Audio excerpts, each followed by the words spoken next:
Vamos ver se o Citrix está funcionando. Eu coloquei no chat lá. Vocês tentam logar lá para ver. Eu vou ter que trocar a senha, está pedindo aqui para trocar. Estácio.br.cloud.com/Citrix. Eu coloquei no chat lá. Deixa eu pôr uma senha nova aqui. Para ser sincero, tem muito tempo que eu não acesso. Eu não sei se tem Linux lá, tá? Vamos ver aqui, dá ok. Cada usuário, ele tem um perfil diferente. Então, se o usuário é da administração, é um erro desconhecido. Se o usuário é da ciência da computação, ele tem um perfil. Se é da análise de desenvolvimento de sistemas, tem outro perfil diferente. Então, eu acho que vocês vão ter que logar aí, porque o meu usuário está com algum problema lá, eu não vou conseguir. Vocês vão tentar entrar lá e ver se você consegue abrir o VirtualBox lá. E criar por lá, entendeu? Pelo que eu me lembre, Não tem VirtualBox lá não, professor. então, pelo que eu me lembro, quando eu tentei usar, porque eu parei de usar, porque eu não conseguia criar máquinas virtuais lá dentro, porque já é uma máquina virtual. E eu não conseguia ter um Linux lá, na época, né? Então eu nem dei bola mais. Tanto é que minha senha expirou e eu não estou mais acessando. Mas entram lá depois com o seu usuário, vê se tem lá alguma forma de acessar um Linux por lá. Aí eu não tenho mais acesso. Estou pedindo para trocar a senha aqui, mas está dando um erro e eu não sei qual é. Mas para a próxima aula eu vou olhar. Ao Porque invés não está disso, aceitando a sua senha, professor. Eu estou digitando a nova. Comigo aconteceu Não, a mas é mesma porque coisa não hoje. funciona, não. Não funciona, não. Tem que ser pelo CIA. Pelo sistema do CIA tem lá para redefinir a senha.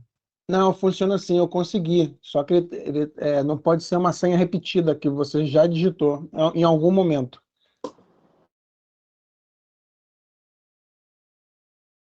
eu não lembro mais. O caso nosso aqui, ô, professor, é a matrícula e @alunos.estácio.br, não é isso? Isso. E a senha, que eu estou tentando lembrar, eu acho que é a senha da. É a senha, a mesma senha que usa para logar no Teams, só que aqui está pedindo para Exato. alterar. Só que eu não vou alterar minha senha agora, porque senão eu vou dar um monte de problema aqui. Eu vou Se alterar alterar a depois senha e agora vai acesso. cair. Foi o que eu acabei de fazer aqui. Pois é, não vou alterar para não ter problema. Eu vou deixar aqui, vamos passar para Esri. Vamos passar para Esri aqui, porque senão nosso tempo acaba e a gente não consegue ir para frente, tá? Sobre a AWS, tem mais alguma pergunta, pessoal? Se não, vamos abrir aqui, ó. Esri.com.br PT Free. Você criar uma máquina, para você criar uma conta gratuita. Eu não vou criar aqui também, porque eu já criei, e aí eu vou ter aqueles passo a passo. Mas eu posso entrar no esri.com.br e usar aqui minha conta da Estácio. Vocês podem tentar fazer por ela também. Está vendo aqui? Ó, minha conta já está logada aqui. Então vir na página da ESO, clicar em entrar, vai clicar aqui, ó, vai colocar seu nome aqui, né? No caso, você não vai estar aqui ainda. Vai digitar sua senha e ele vai logar. O painel da ESO é bem diferente, mas o princípio é o mesmo. Você vai criar uma máquina virtual, só que aqui, em vez de chamar instância, o nome é máquina virtual. Então você vai procurar aqui, ó, digitar aqui, ó, máquina virtual. Vai estar aqui para você poder fazer a criação da máquina. Você vai clicar aqui em criar. Máquina virtual do Esri. Aqui embaixo você vai ter que ter uma assinatura. Essa assinatura de estudante é a que você vai ter se você logar com o usuário da Estácio.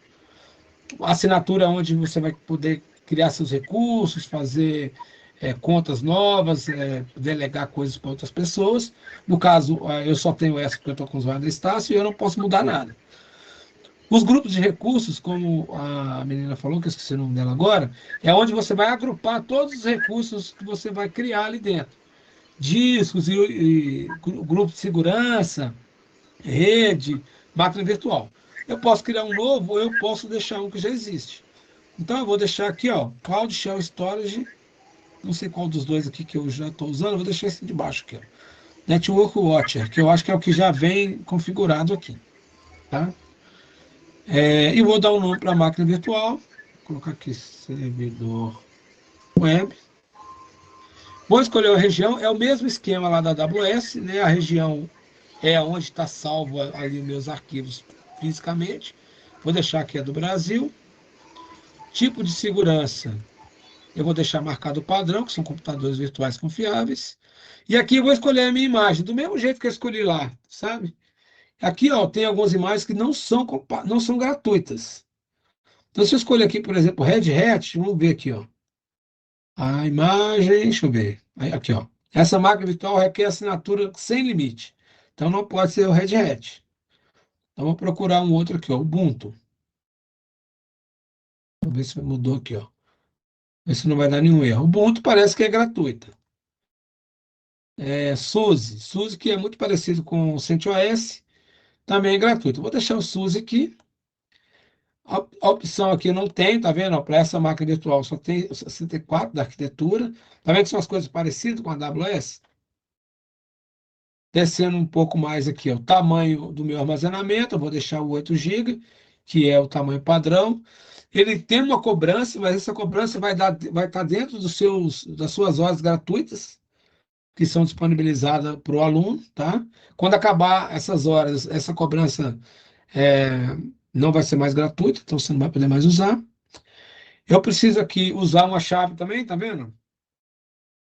Chave pública ou posso usar senha. Aí eu vou ter que digitar aqui um usuário e tal. Eu vou deixar a chave pública, mas se você quiser aqui, você já pode digitar uma senha. Então, eu vou criar um usuário aqui, ó, Júnior. E vou colocar uma senha para ele aqui. O que que muda aqui em relação à AWS? Que aqui eu não vou precisar mais da chave.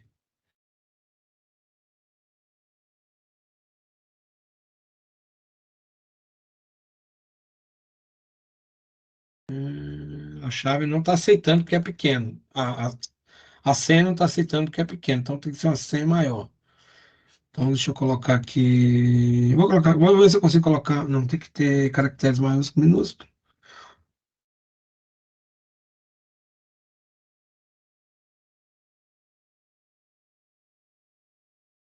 Ver quantos caracteres que tem aqui. Um, dois. Vou fazer o seguinte: vou digitar a mesma senha e vou.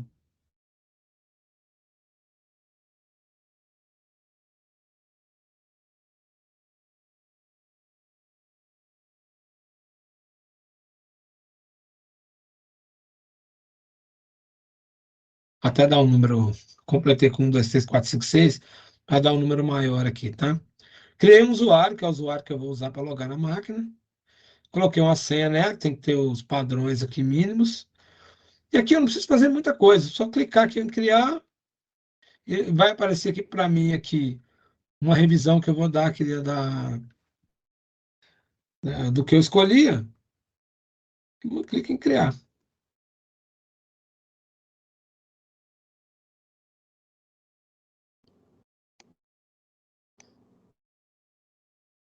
Professor, Oi? tem um bug para criar conta que aparece o CNPJ, fica pedindo como se fosse obrigatório. Não dá para pôr Alguém, CPF? alguém pegou? Tem que botar CPF ali? Não, lá não tem opção de CPF, só pede CNPJ? Sim. Tá dizendo que é opcional, mas quando tu vai criar, ele fica vermelho ali pedindo como se fosse obrigatório. E não dá para Mas ele criar. diz uma mensagem lá dizendo que CNPJ significa que não vai ser uma conta pessoal. Eu deixei sem e passou. O meu fica vermelho pedindo. Eu apago, até Será deixei que em você branco. não marcou nenhuma opção lá de conta corporativa, não? Acredito que não. Tá até na conta da Estácio. Quando tá lá em cima a conta da Estácio, logado na conta da Estácio. Fica pedindo isso. Eu já tentei iniciar aqui para ver. Alguém tem um Semestre link aí? passado eu tive um problema parecido, não teve acordo não, deixa eu botar cartão de crédito. Usando o Tá. usuário da Estácio, mesmo usando o usuário da Estácio? Exato, O meu assim, também um monte de gente na minha Deixa eu só turma fazer um conseguiu, mas eu comentário. não, dei o azar Só lá fazer de não um conseguir. comentário, que eu conversei com um outro professor ontem. Ele falou assim, olha, teve vezes que o usuário da Estácio não passou em cartão. Então, eu não sei se é algum bug ou o que que é, mas não funcionou. O meu não está com cartão, tá? Eu não está com cartão. Eu simplesmente digitei lá esse endereço aqui, né, da Estácio, segui o passo a passo lá, não pus cartão e foi criado. O meu logou, só que na hora que eu vou criar a máquina virtual, ele manda para mim receber o crédito e criar uma outra conta. Então, é um pouco mais complexo, né? Deve ser por causa de ter expirado o período, não, Pode professor? ser ter expirado o prazo. Se expirar o prazo, Já esgotou o limite do gratuito. Mas é a primeira vez que eu logo primeira hoje. vez que você está logando, né? Pode É, ser. Lázaro, sim. bom, deixa eu passar aqui, ó. Depois que você acabou de criar a máquina, você pode clicar aqui para recurso, ou então você pode vir aqui em máquinas virtuais e ela vai aparecer aqui, ó, servidor web. Se eu selecionar ela aqui, ó, vou clicar nela aqui, eu tenho várias informações dessa máquina aqui, né? Eu consigo ver um monte de informações sobre ela. E uma das informações, que é a que a gente quer aqui, é a de conexão. Eu vou clicar aqui, ó, do lado esquerdo, ó, conectar, ou aqui em cima, conectar. Ele vai mostrar aqui o nosso IP, ó. Eu posso selecionar ele aqui, ó. Vamos ver se eu consigo, via put. Eu abro o put, colar ele aqui, dar um open. Ele já vai trazer a chave para mim. Eu vou mandar aceitar aqui, aquele usuário que eu criei lá, Júnior, a senha.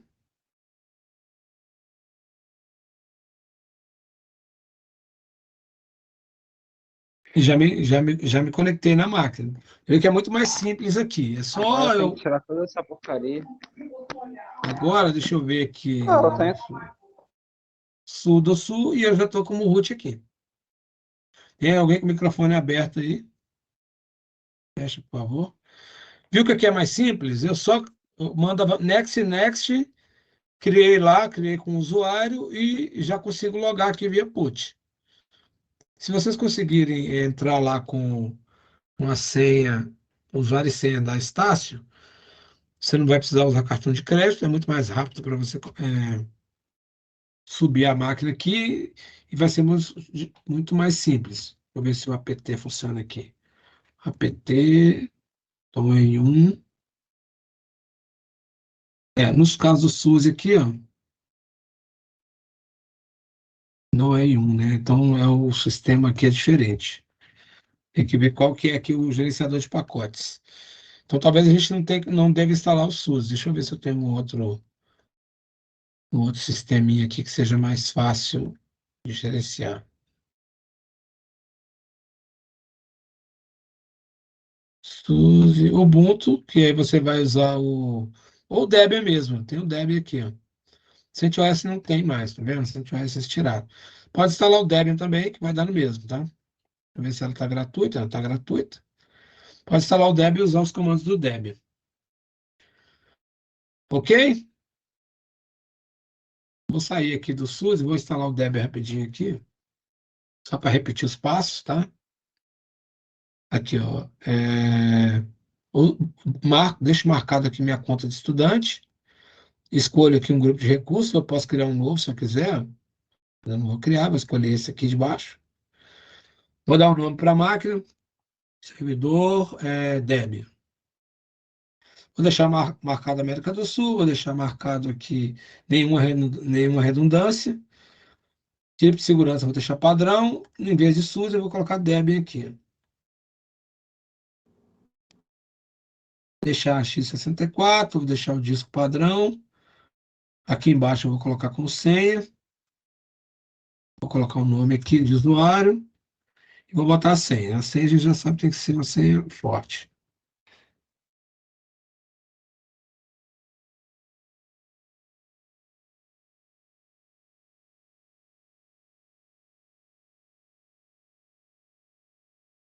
Não preciso de nenhuma outra configuração. Aqui já está a porta de entrada já está liberada. Se eu quiser colocar 80 aqui também já de uma vez, eu já posso, mas nesse caso aqui eu só vou mandar revisar e aí criar.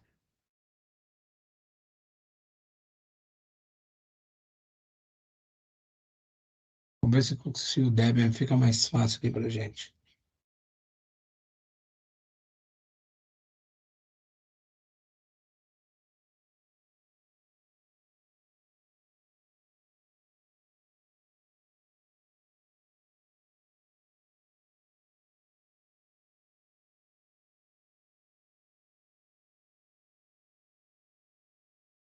Professor, então assim, no geral, o senhor está dando opções para a gente, seja instalar o CentOS, o Isso. Debian no PC, seja usar na cloud da Amazon, na cloud da Azure. O importante é que cada um tenha uma Uma máquina. máquina para a gente poder trabalhar nas próximas aulas. Fechou, então eu vou tentar depois essas virtuais, porque tá com algum problema de rede aqui mesmo. Obrigado, pessoal, pela ajuda aí. Tá, ok. Faz só mais um minutinho que a máquina vai subir. A gente sobe o Debian aqui só para a gente ver. E aí a gente. Professor, Oi. Ô, Gil, só um ponto aí de quem estava falando de CNPJ, ele está pedindo, o meu que eu consegui passar. Ele pede CNPJ, você não precisa colocar, mas o telefone, você tem que enviar um SMS para o seu número para validar. Por isso que não deve estar conseguindo avançar. ô, Gil, Verifica aí, depois a pessoal. gente pode ver junto aí essa parada aí da máquina, mano. Da placa de rede, que a minha também deu essa questão aí, cara. Beleza, beleza. Beleza. Muito Então, bom, eu obrigado. tava pedindo o CNPJ, mas nem chega a mandar pro celular, entendeu? Tá, Nem depois. clicando em verificar código. Então, nem chegou a enviar ainda. Nem chega, não consigo nem Você avançar. envia Então, antes, você envia antes de avançar. tem Tá lá, como? enviar SMS para mim, tem um botão. Pera aí. Aqui, ó, Achei, clica Ah, encontrei aqui. a máquina foi criada, vou conectar nela aqui, ó. Pegar o IP. Vamos ver se com o Debian aqui fica mais fácil. Colar aqui. O usuário que eu criei.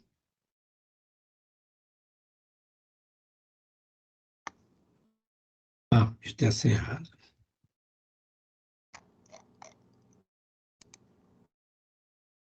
Mesma coisa, tá vendo? Ó, sudo.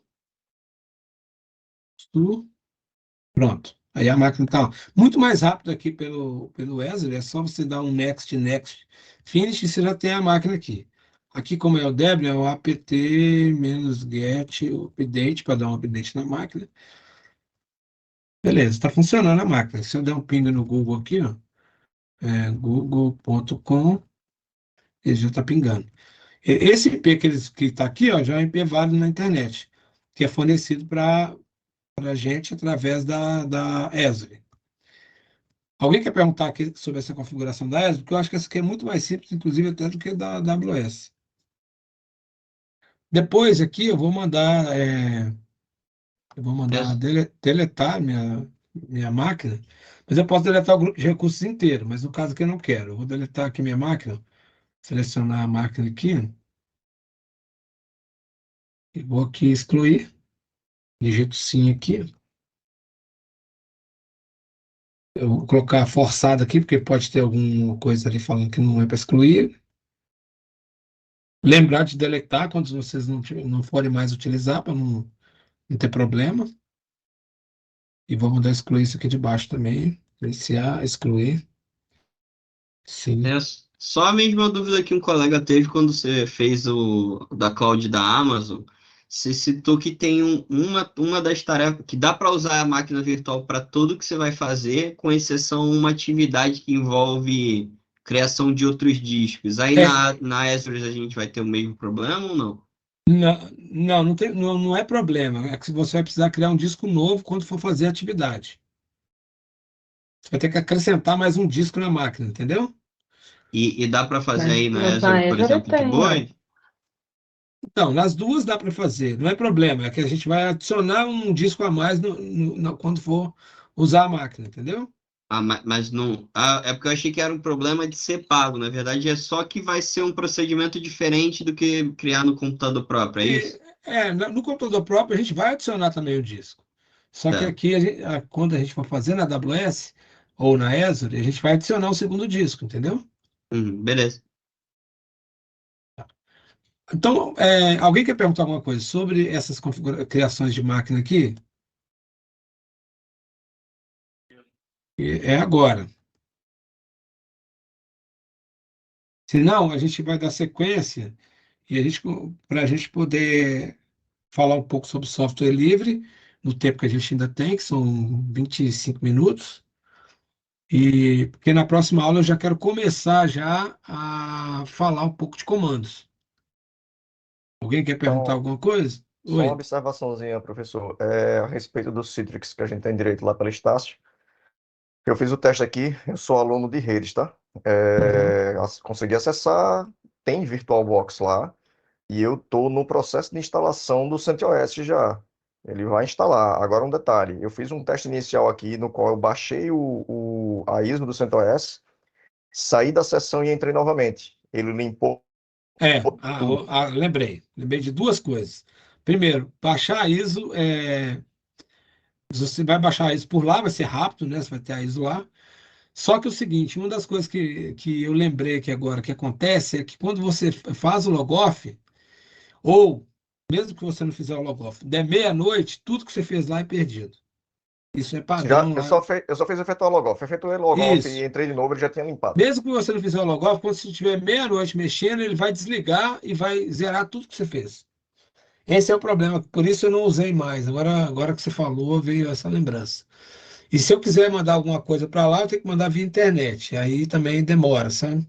Então, por isso que eu não uso mais o Citrix. Eu não, quando eu tentei pessoal para a gente fazer só por lá, e ele é temporário, os arquivos lá. Então, você está instalando o servidor, demora horas lá mexendo. Quando der no outro dia, se chegar lá, está apagado. Tá? É por isso que eu não uso mais. Bom você ter falado aí.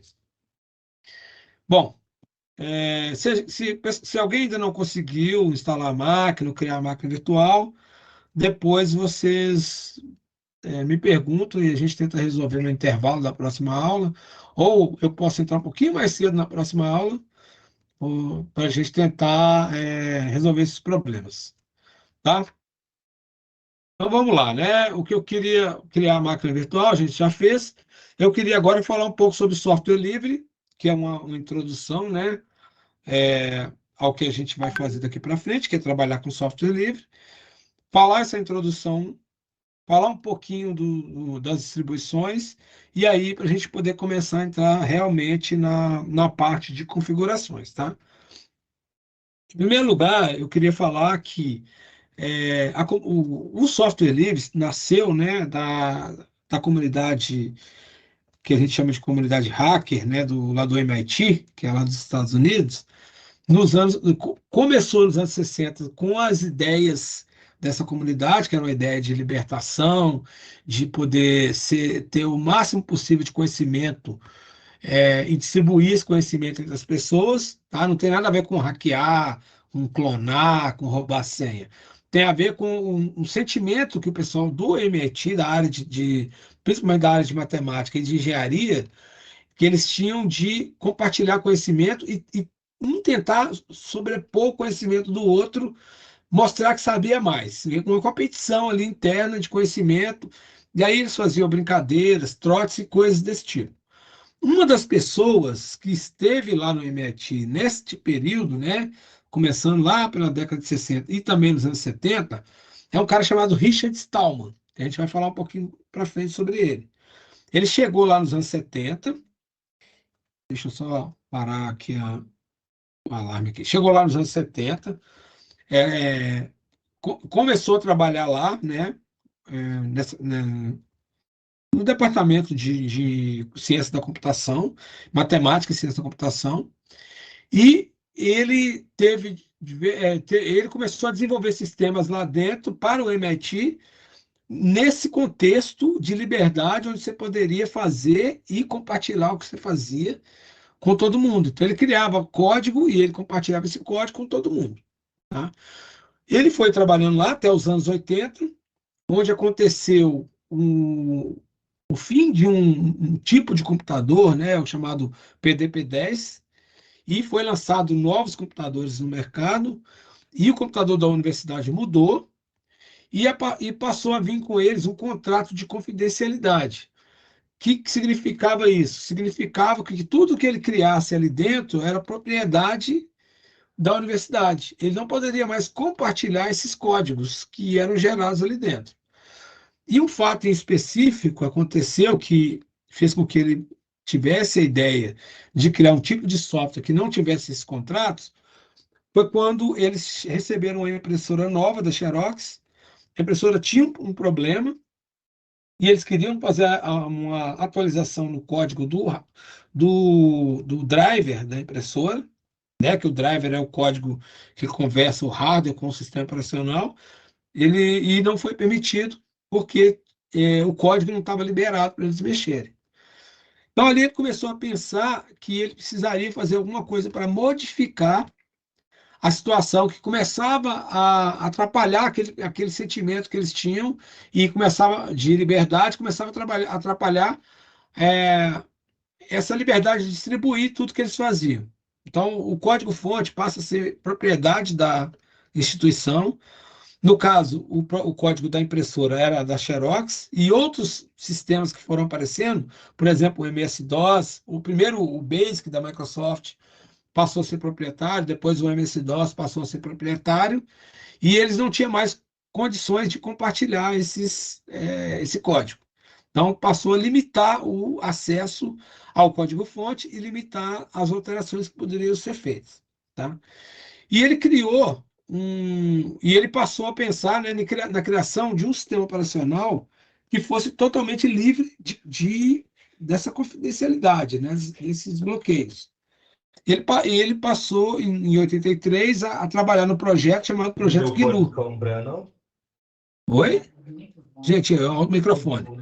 Fecha o microfone. E ele passou a trabalhar um projeto pessoal dele, que era o projeto GNU, que GNU é um acrônimo que fala sobre o Unix, que é um sistema operacional da época. Que o que ele quis dizer aí é que o código que ele estava criando, o sistema operacional que ele estava criando, apesar de ser muito parecido com o Unix, não era o Unix. Então, o GNU significa, o G é de GNU mesmo, o N é not e o Unix. Então, GNU is not Unix, que é um acrônimo recursivo, né, uma coisa de programador mesmo. Quem é programador vai saber o que é recursividade, que é você chamar a si próprio, né? No caso, ele criou esse acrônimo para poder falar do projeto dele. Então, o projeto GNU era o projeto de criação de um sistema operacional novo que já nasceria livre, né? Livre desses contratos de confidencialidade. Então, em 84, ele deixou o MIT para trabalhar exclusivamente nesse projeto, e ele passou a chamar o software que ele criava nesse projeto de software livre, porque ele achava que o software estava sendo preso por esses contratos, e aí, no caso, o software seria libertado pelo projeto dele, ele passou a chamar de software livre. Então, ele é o pai do software livre, ele é o idealizador do software livre, tá? É o Richard Stallman.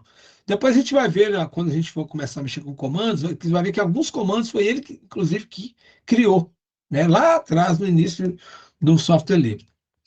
O primeiro programa que ele criou foi um programa de compilação. Por quê? Ele estava compilando programas para o projeto dele e ele percebeu que ele usava o compilador de C, que era proprietário.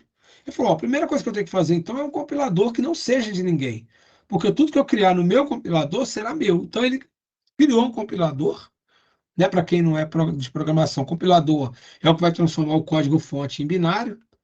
Ele criou seu próprio compilador para aí ele começar a trabalhar e criar os programas que ele usaria no seu sistema operacional chamado GNU. E em 85, ele criou uma fundação para arrecadar dinheiro, para que ele pudesse contratar pessoas para ajudar ele, chamado Free Software Foundation, e ele conseguiu ganhar um prêmio da Fundação Rockefeller de $1 milhão, e ele conseguiu também um lugar lá no MIT para continuar trabalhando, sem ser funcionário, mas com esse dinheiro ele pôde alugar seu próprio local e foi trabalhar nesse projeto. Tá? Em 88, ele precisava de criar ele percebeu o seguinte, se ele criasse um software que fosse totalmente livre, que todo mundo tivesse acesso ao código, todo mundo pudesse modificar, alguém poderia pegar o código que ele criou, criar um programa novo em cima daquele código, ou pegar o programa que ele fez, que não era de ninguém, né? E fechar esse código e começar a criar contratos de confidencialidade em cima do código dele. Então, ele pensou de uma forma de usar o sistema atual, que é o sistema de direitos autorais, para criar direitos autorais, mas que proibisse de proibir. Então, ele queria criar um tipo de licença de software que proibisse que as pessoas fechassem o código após ela receber esse código de forma gratuita e livre. Então, ele estava conversando com um amigo dele, o amigo dele fez uma piada em cima do copyright, né, que é os direitos autorais. O cara falou, então, se o right é direita, o seu é esquerda. Então, por que você não coloca copyleft? E ele, como é um cara que gosta desse tipo de jogada de palavras, ele falou, beleza, vai ser copyleft. Então, ele pensou uma licença totalmente baseada em termos jurídicos, né, do sistema americano de direitos autorais, e chamou isso de copyleft, e toda vez que ele entrega um software, ele coloca lá um contrato de confidencialidade, mas esse contrato falando que tudo pode ser feito, menos fechar o código para que outras pessoas não possam ter a mesma oportunidade que a pessoa que recebeu aquele código teve quando ele recebeu ele de forma gratuita. Ele criou esses direitos autorais ao contrário, né? Seriam liberar tudo e bloquear o bloquear, tá? Seria mais ou menos isso. E aí, ele criou um tipo de licença que chamou de licença pública geral. E é essa licença que vai ter no software livre. Sempre que você receber copiar na internet ou tal, vai vir com essa licença pública geral, que é uma licença que vai dar todas essas permissões para você e proibir você de bloquear. Tá? Esse é o Richard Stallman. Tá? Isso já tem muitos anos, então um pouquinho mais velho. Quem já foi meu aluno aí, eu já falei que ele teve aqui em Belo Horizonte, na UFMG. Eu fui na palestra dele, tive a oportunidade de fazer uma pergunta para ele. Ele é um cara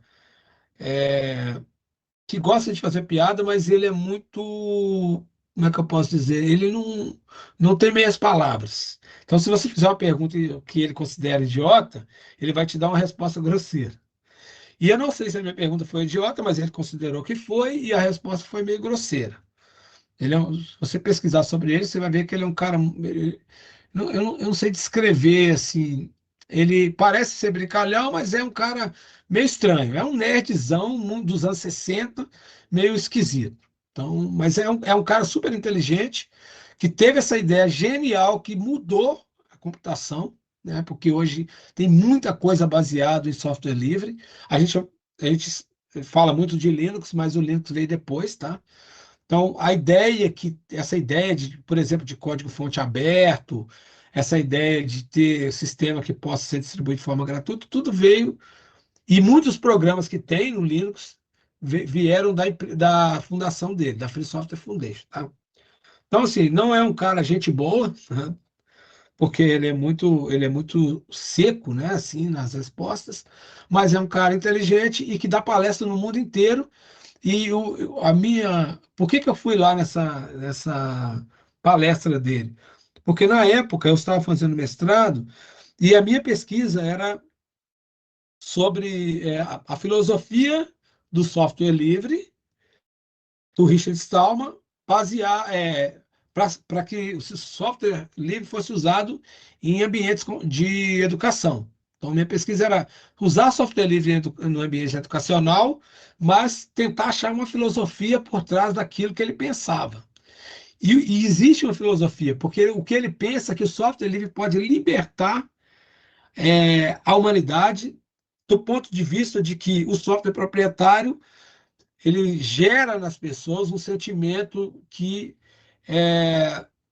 obriga as pessoas a pagar por aquilo sempre pagar por aquilo que ela precisa. E ele acha que as escolas, né, as universidades, ela tem a tendência de obrigar os alunos a trabalhar com software proprietário.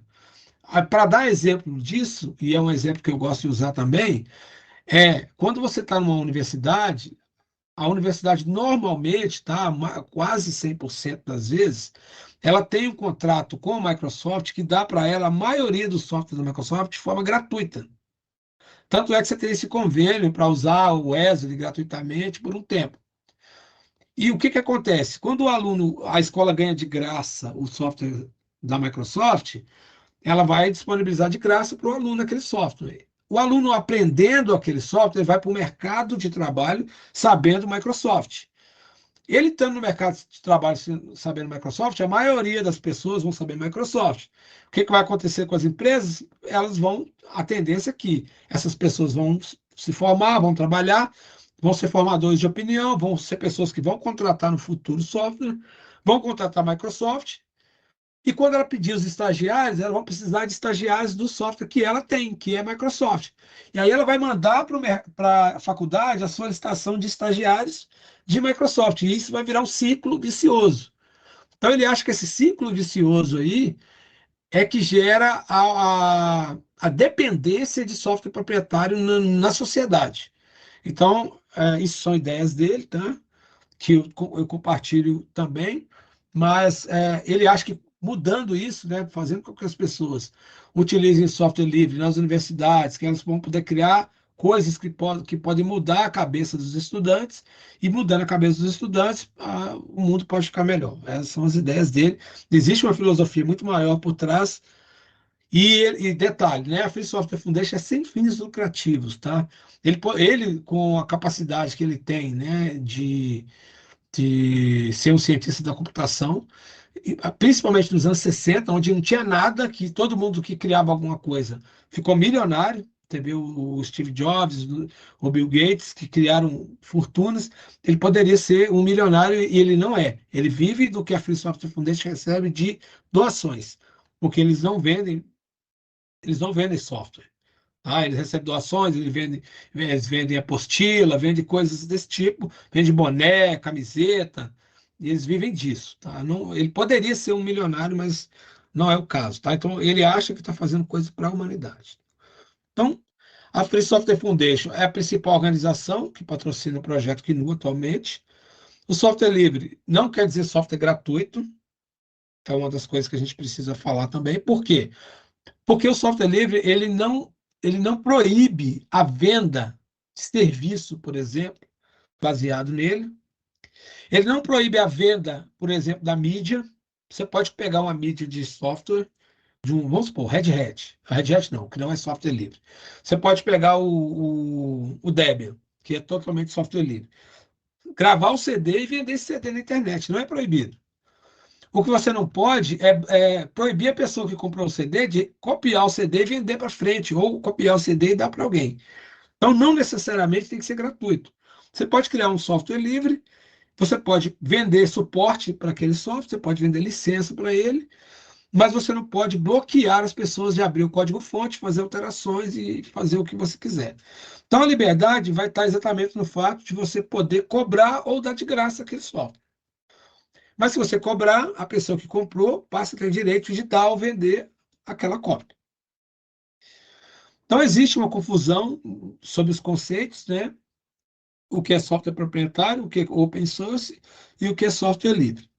Então, a gente vê muitas pessoas falando open source como se fosse software livre. Open source é código-fonte aberto, ou seja, você consegue ler o código-fonte, você consegue avaliar o código-fonte.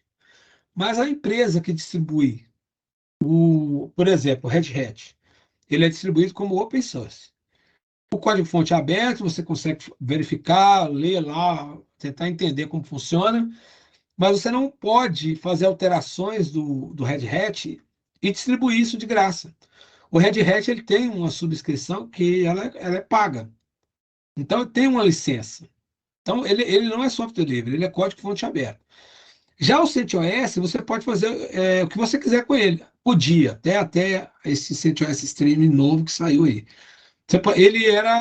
Apesar dele ter essa capacidade, o Richard Stallman ainda não considerava ele como software livre, porque ele utiliza outros softwares internamente lá, outras aplicações que não são de código-fonte aberto. Mas o CentOS em si, ele era aberto, você poderia fazer modificações nele. Inclusive, muitas empresas fizeram, inclusive aquele Alma Linux que eu dei o exemplo, que foi o principal motivo da Red Hat mudar o CentOS. Ele simplesmente pegava o CentOS, fazia alterações e distribuía, cobrava licença, inclusive, como se fosse o Red Hat. como se fosse do próprio deles, na verdade, tá? O software livre, ele tem características diferentes do código-fonte aberto, porque ele não só libera o código-fonte, mas ele te dá 4 liberdades a mais, né, diferentes do open source. O software proprietário, aí o código-fonte é fechado, você tem aquelas licenças, né? Você tem que pagar anualmente, às vezes, dependendo do tipo de licença. Às vezes se muda a versão, você tem que recomprar e tudo mais. O proprietário é o que a gente conhece, Microsoft e coisas desse tipo. O open source, como eu falei, o código-fonte é aberto, mas ele não é software livre, porque não te permite fazer alterações. Não é obrigatório permitir, tá? Pode ter algum software open source que permita, mas não é obrigatório. E o software livre vai ter 4 características básicas que a gente vai ver que não tem, por exemplo, no Red Hat, que é open source, tá? Primeira característica, a gente vai ver aqui que começa na liberdade zero, são as 4 liberdades. A liberdade zero, que é a liberdade de executar o programa como você desejar, para qualquer propósito. Então, essa liberdade é, você recebeu um software, se ele serve para caixa de supermercado, você quer usar ele para outro tipo de assunto, quero transformar ele num jogo. Não tem problema, você pode fazer o que você quiser com o programa, porque ele não tem esse bloqueio, tá? Segunda liberdade é a liberdade de estudar o código-fonte. Então, você tem que ter acesso a ele, que o open source também te dá, que é você ter acesso ao código para você fazer uma análise dele. Para que eu faria análise do código? Eu posso fazer análise para poder aprender a programar, eu posso fazer análise para poder descobrir erro, que é o que a comunidade faz, tenta descobrir bug, problemas de segurança, e eu posso recompilar esse código, ou eu posso apontar esse erro para que alguém que seja, que queira fazer a recompilação, faça, entendeu? A liberdade 2, que no caso é a terceira liberdade, é de redistribuir cópias, de modo que você possa ajudar o próximo, né? Que na verdade ele quer que esse software seja distribuído universalmente. Se é alguma coisa boa que você fez e todo mundo pode usar, então você tem que ter a liberdade de distribuir, e quem receber também tem essa liberdade. E por último, é você poder distribuir cópias de coisas que você modificou. Então, se eu posso ter acesso ao código-fonte, eu posso estudar, eu posso descobrir problemas, eu posso modificar esse código. Então, eu tenho que ter a liberdade também de redistribuir isso do jeito que eu quiser.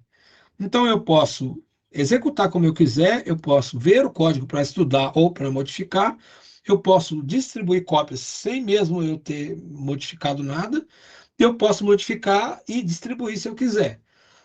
Tendo essas 4 liberdades, você tem a possibilidade de falar que aquele software é um software livre. Por que o Red Hat não é um software livre? Porque você não pode fazer alterações e redistribuir. Isso é uma das coisas. Segunda coisa é que dentro do Red Hat, instalado lá, tem outros softwares que inclusive não tem nem acesso ao código. Então o Red Hat não é considerado software livre. Até aqui, tranquilo? Vamos passar para frente aqui, que já é 10h10, a gente vai parar e a gente continua na próxima aula, tá? Aí, beleza. Isso aqui a gente está falando do software livre, da Free Software Foundation, do Richard Stallman. Vamos começar a falar de Linux agora. O Linux é um tipo de software livre, tá? A gente vai falar que, na verdade, o Linux, quando foi criado só o kernel. O Linux foi baseado em um outro sistema operacional que é do Andrew Tannenbaum, que era um professor, que criou um sistema operacional pequeno, né, minúsculo, por isso que chama Minix, que era utilizado nas aulas dele de sistemas operacionais, para mostrar como funcionava o sistema operacional. E esse Minix, ele era baseado no Unix, mas não era o Unix, tá, também, ele baseou-se no Unix, criou um mini sistema operacional que poderia ser comprado por disquete pelo correio. Chegava, você podia instalar na sua máquina para você testar e usar para poder entender como funcionava. Bom, sabendo o que é o Minix, a gente vai falar do Linus Torvalds, que é o criador do Linux, que é uma pessoa que nasceu na Finlândia e que ele era um estudante na época, né, ainda quando ele estava estudando computação, o avô dele tinha um computador, ele aprendeu a mexer, ele podia usar o computador na universidade, e ele resolveu comprar um computador para ele. Quando ele comprou o computador veio com o MS-DOS da Microsoft. E não tinha no MS-DOS tudo o que ele usava na universidade, na época. Então ele resolveu que ele queria colocar no computador dele alguma coisa parecida com o que tinha na universidade. Então ele comprou o Minix e instalou o Minix no computador dele, e aí ele decidiu que o Minix não era também suficiente, mas que o Minix tinha o código aberto e ele poderia tentar melhorar aquele sistema ou tentar criar um sistema novo baseado naquele sistema do Minix lá. Pouco tempo antes, o Richard Stallman tinha ido na Finlândia, tinha dado uma palestra na universidade, ele tinha visto falar de software livre, e mais para frente, quando ele criou o sistema Linux, ele vai usar essa filosofia de software livre para pedir ajuda para a comunidade, que na época era muito restrita, usava lá o início da internet, né? Ele usava um chat chamado Usenet, na época, e ele usou esse chat para jogar o primeiro código no pessoal, liberando ele como software livre, porque aí o código estaria aberto para todo mundo usar e modificar, e pedindo ajuda para que ele pudesse melhorar o código que ele criou, que na verdade era um projeto de kernel, não de sistema operacional, projeto de kernel. O que é o kernel?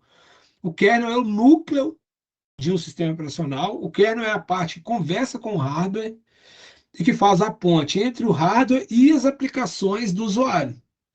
Então, o Linux, que no caso, no início, ele lançou, antes dele lançar, né, para a Usenet, ele tinha lançado com o nome de Freax, e aí depois o colega dele falou que era muito estranho, e ele resolveu usar o nome dele, Linux, né, e usar a parte de Unix lá, ficou Linux. E ele lançou, inclusive, usando, olha o compilador que ele usou, ó, o GCC, que era da Free Software Foundation. E usou o Shell Bash, o Shell é o interpretador de comandos, mas ele usou um Shell Bash também, que na época era liberado como software livre. Então, ele lançou e ele jogou lá uma mensagem na Usenet, né? Você ainda sente falta dos saudosos tempos do Minix 1.1, quando os homens eram homens, né? Achei meio machista isso aqui, mas escreviam seus próprios drives de dispositivos. E aí ele lançou o Minix, o Linux, a versão acho que é 0.2, está escrito aqui, ó, 0.02, que já era a segunda versão, mas é uma versão que ele já poderia lançar para o pessoal. E ele pediu ajuda ali para as pessoas, para ele melhorar esse sistema, resolver problemas que ele estava tendo.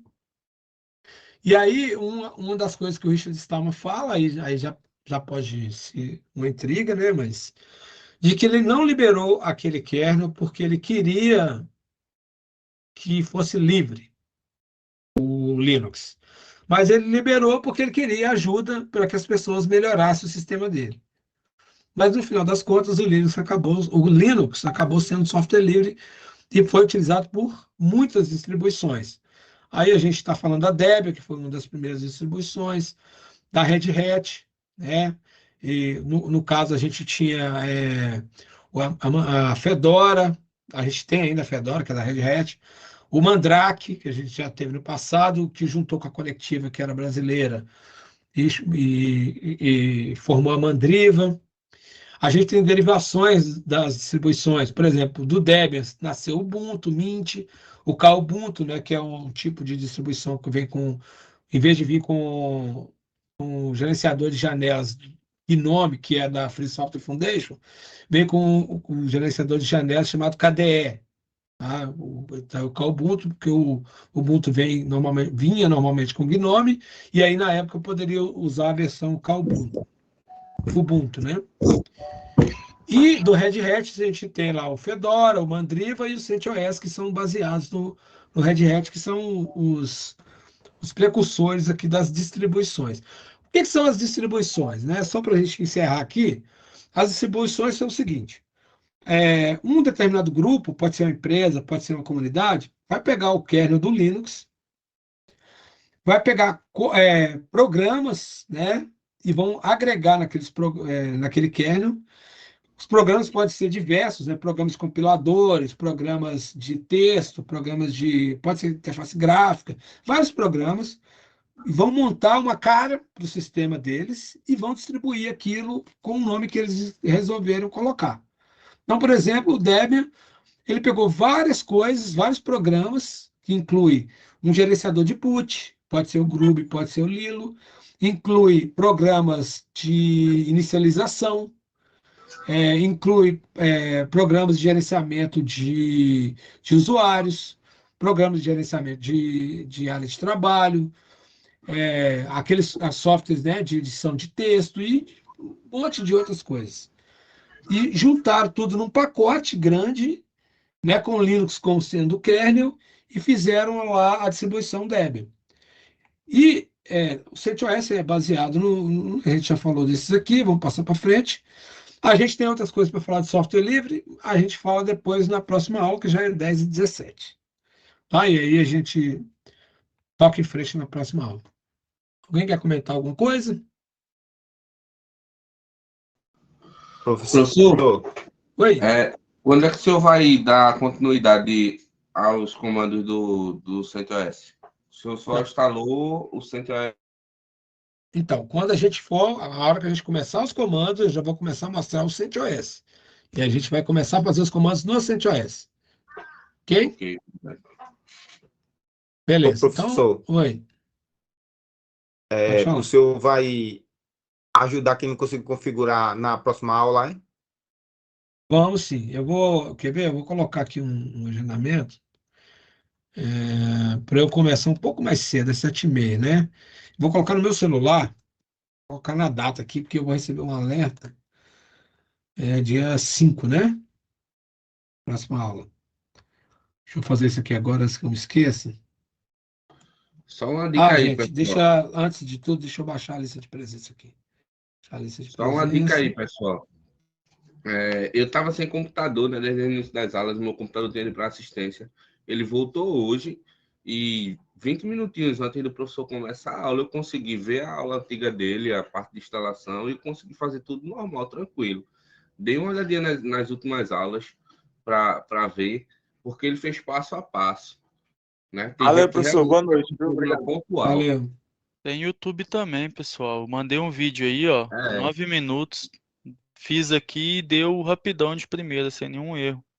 Mas até mais fácil. Vocês tentem aí durante a semana. Conseguir adiantar isso, a gente mas eu vou entrar mais cedo, parando.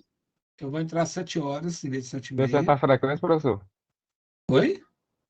Frequência deu certo? Já baixei, já. Eu vou entrar mais cedo, para quem não tiver conseguido. Tá? Boa noite para todos. Tente procurar na internet, mas se não conseguir, deixa eu pegar aqui, já vou agendar aqui para eu entrar às 7h, tá? Boa noite. E Boa noite. eu consegui configurar a máquina, professor, do Debian, mas quando eu pingo, o IP vai. Agora, o gateway não vai. Fica tipo dando que não acha, né? Um caminho. Uhum. Tem que ver a configuração para ver se o gateway está correto. Tem que ser o mesmo que está no seu notebook, na sua máquina. O que está aqui, ele é 10.0.0.1. Então eu acho que você não colocou como bridge, então não. Você colocou como rede interna. Não, foi modo bridge. Qual que é o IP do seu computador? Do seu computador. 192.168. Isso. Então você vai ter que alterar. Então, beleza. Aí você vai ter que ir lá alterar o seu IP para um IP parecido com o seu. 92.68 Parará e um IP que não está usando na sua rede. Boa noite, professor. Dormi aqui, eu tô cheio de sono. Obrigado aí, Paulo. Boa noite. Boa noite, pessoal. Até mais. Valeu. Mas o gateway eu deixo o mesmo, professor? O gateway tem que ser o mesmo que está no seu computador. Eu só tenho que mudar a rede. Isso, você vai botar o IP igual da sua rede. Boa noite, não pessoal. mesmo da sua máquina, tá? Mas um parecido, boa noite, mais parecido com o seu. E aí você vai colocar o gateway igual o seu, igual que está no seu computador. Professor? Sim,